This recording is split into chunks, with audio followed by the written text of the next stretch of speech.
Yesterday, you worked on your plan for your historical fiction text about the Civil War.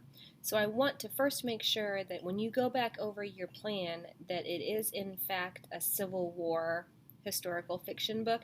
As I walked around the room and got to see some people's papers yesterday, I noticed that there were a few people who had some settings or some time periods that made me wonder um, if you were doing a Civil War book. So let's just make sure that you are, in fact, telling some Civil War story. Today's lesson, though, is about how when you're making your plan for your story, you have your topic of the Civil War, and then you have your subtopic, which can be like a certain battle or Camp Morton or something like that, a certain person. But remember, your book also needs to have some kind of a theme. And your theme is not the Civil War. Remember, that's your topic. So I wrote down a few of the themes that you submitted to me as themes for the historical fiction books that you're reading. And so these are just some examples of some themes that you might want to work on for your historical fiction text.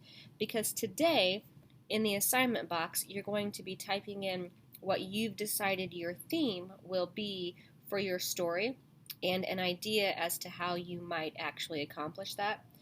And these are just some examples. It's not a list that you have to choose from. If you want to choose one of these, you can, but you can also come up with your own theme.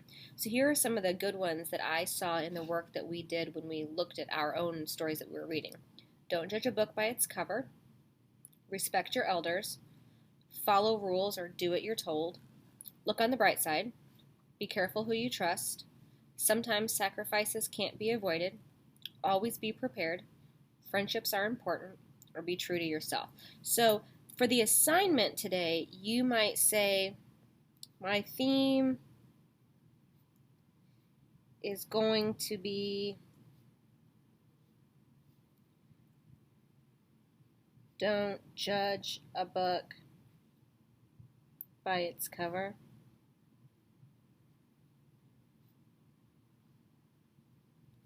And then you think about how are you going to try to do that? How are you going to accomplish that in your book? And you might say something like, my main character will be really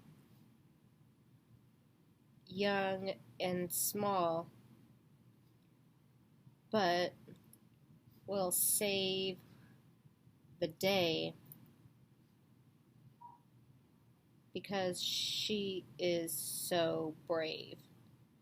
And so you don't need to tell me the whole story. You're just telling me, like, how is that going to happen in your story? Like, how are you going to make sure that we understand? And so when I write my story, I would have to do a lot of things. I'd have to set up the problem. I'd have to have my character go through all of these things.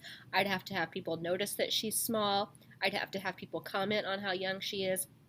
And then I'd have to have bad things happen.